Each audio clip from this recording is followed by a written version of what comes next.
अस्सलाम वालेकुम listeners and viewers, welcome back to my channel watch and learn with Wahab. आज हम CS 9618 के chapter number 9 algorithm design and problem solving में जो टॉपिक मॉड्यूल है उसके अंदर एक फंक्शन की एग्जांपल को डिस्कस करेंगे कि आप उस फंक्शन को how you represent that in a pseudo code और फ्लो चार्ट में कैसे आप रिप्रेजेंट कर सकते हो।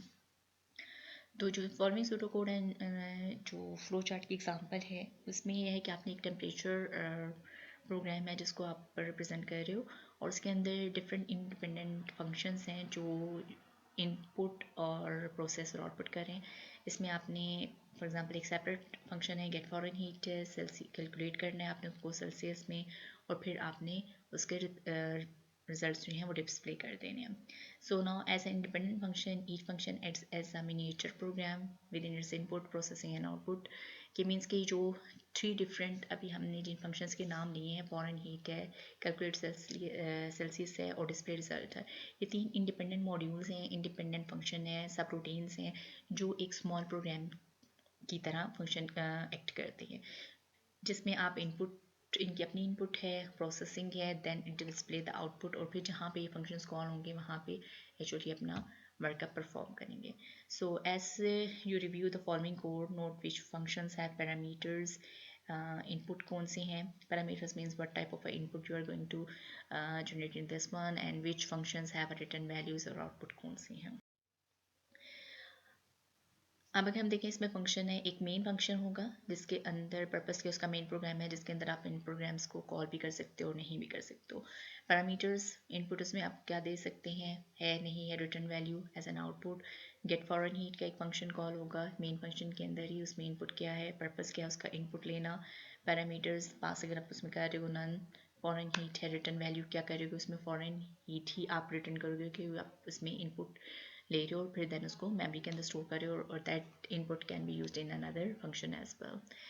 कैलकुलेट सेल्सियस प्रोसेसिंग, पर्पस क्या है, आपके पास जो इनपुट आई है आपने उसको प्रोसेस करना है। पैरामीटर क्या है, वो जो फॉरेन हीट आपने गेट फॉरेन हीट से इनपुट ली थी वो वहाँ पर ऐसा पैरामीटर पास अप होगी और रिटर्न वैल्यू क्या है, आपने उसका सेल्सियस में कन्वर्ट करके उसको सेल्सियस की आउटपुट जनरेट कर देंगे ना। और रिजल्ट डिस्प्ले रिजल्ट, पर्पस क्या है इसका आउटपुट जनरेट करना।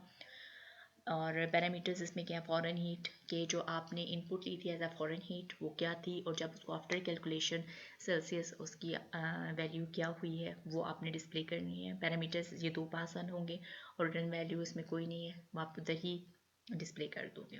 ये वैल्यू जो है असाइन सेल्सियस में जो यहाँ से वैल्यू रिटर्न हुई है वो इधर सेल्सियस में डिस्प्ले हो जाएगी, स्टोर हो जाएगी। जब फंक्शन डिस्प्ले रिजल्ट के अंदर 2 पैरामीटर्स पास होंगे, जो फॉरेन हीट यूज़र की तरफ से वैल्यू आई और रियल सेल्सियस जो कैलकुलेट सेल्सियस के थ्रू आपने कैलकुलेट की, दोनों वैल्यूज़ पास होंगी और आउटपुट फॉरेन हीट के अंदर आप फॉरेन हीट और सेल्सियस की वैल्यूज़ को डिस्प्ले कर देंगे। Now enter foreign heat temperature, output क्या होगा इसकी, फॉर एग्जांपल यूज़र ने वैल्यू एंटर की 100 was the foreign heat temperature और आफ्टर कैलकुलेशन जो आपके पास डिस्प्ले आएगा 100 फॉरेन हीट इज़ 37.7778 सेल्सियस के, जो कन्वर्जन के बाद जो सेल्सियस की वैल्यू थी वो भी डिस्प्ले होगी और आपकी एक्चुअल फॉरेन हीट की वैल्यू थी वो डिस्प्ले होगी। So the purpose of this program is to basically revise the independent modules कि आप जब भी फंक्शंस या मॉड्यूल्स का वर्कअप क्या होता है कि वो स्मॉल प्रोग्राम्स भी होते हैं, सब टास्क भी होते हैं कि आप उस लार्ज प्रोग्राम को डिवाइड करते हो सब टास्क में, that will be easy to handle और आपको इजी टू रीड होते हैं और इजी टू सॉल्व होते हैं। जब आप अपने टास्क को डिवाइड कर लेते हो तो आप मोर फोकसली उसके ऊपर वर्कअप कर सकते हैं। Now let's look at the same example, वो हमने सूडो कोड के थ्रू हमने की थी वर्कअप और अब हम इसको फ्लो चार्ट में कैसे रिप्रेजेंट करेंगे। यहाँ पर हम देखें कि स्टार्ट किया फ्लो चार्ट को मेन, यहाँ पे हमने real foreign heat real Celsius लिया, ठीक है। फॉरेन हीट 2 वेरिएबल्स हमने डिक्लेयर कर लिए थे मेन फंक्शन के अंदर, फॉरेन और सेल्सियस, और उसके बाद फॉरेन हीट के गेट फॉरेन हीट के थ्रू जो हमने इंडिपेंडेंट मॉड्यूल बनाया है वहाँ से जो वैल्यू आ रही है वो फॉरेन हीट में इनपुट हम ले रहे हैं। यहाँ से सेल्सियस में जो कैलकुलेट सेल्सियस के थ्रू आएगी वैल्यू वो यहाँ पर स्टोर हो जाएगी, देन डिस्प्ले रिजल्ट में फॉरेन हीट और सेल्सियस के थ्रू हम डिस्प्ले करवा देंगे। यहाँ पे जाके आपका मॉड्यूल एंड हो रहा है। मेन फंक्शन में 2 वेरिएबल्स डिक्लेयर किए, जैसे ही वो फॉरेन हीट की वैल्यू आएगी तो गेट फॉरेन हीट के थ्रू ये गेट फॉरेन हीट के फंक्शन के ऊपर मूव कर जाएगा। गेट फॉरेन हीट क्या कर रहा है, रियल फॉरेन हीट का एक आपने यहाँ पे वेरिएबल डिक्लेयर किया, आउटपुट एंटर फॉरेन हीट का टेम्परेचर आपने लिया, इनपुट फॉरेन हीट, और जो भी फॉरेन हीट का टेम्परेचर यूज़र ने यहाँ पर इनपुट किया होगा वो यहाँ पर फॉरेन हीट के अंदर स्टोर हो जाएगा जो आप रियल रिटर्न कर रहे हो।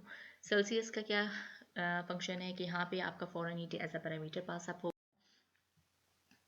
ठीक है। रियल सेल्सियस में ऐसा फॉरेन पैरामीटर पास हुआ, फॉरेन हीट -32 प्रोसेस किया आपने उस फार्मूला के थ्रू, और जो भी वैल्यू आई वो आपने रिटर्न कर दी रियल सेल्सियस के through.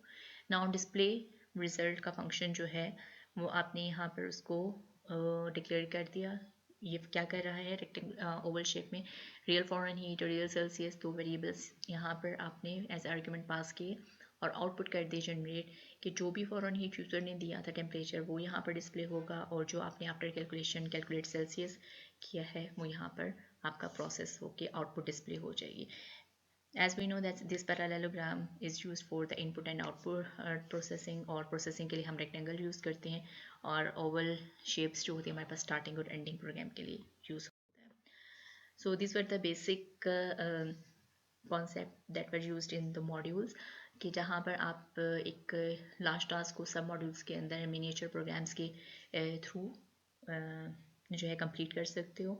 And we just have a look at that how you can represent these subtasks into the pseudocode और flowchart में आप कैसे उनको represent करोगे। So basic key terms जो यहाँ पर यूज़ हुए हैं वो arguments और parameter हैं, कि जो argument क्या है, a value provided as an input to a function, जैसे वो foreign heat वो argument है, और you can say that is the actual value of this variable that gets passed to the function, कि जो आप actual value उसमें पास कर रहे हो, जो यूज़र ने foreign heat की वैल्यू दी वो आपने दूसरे फंक्शन के अंदर भी पास की तो वो आपका आर्ग्यूमेंट आता है। पैरामीटर क्या है, a variable identifier provided as input of function or is a variable in the declaration of a function, जो भी variable declare करते हो वैसा parameter आपका आ जाता है। तो so these were the basic two key terms that were used basic, or you can say that are important key terms which were used in modules or in parameter passing और arguments में जो है आपकी use होती हैं। So that's all for the today's lecture. So take good care of yourself. Allah Hafiz.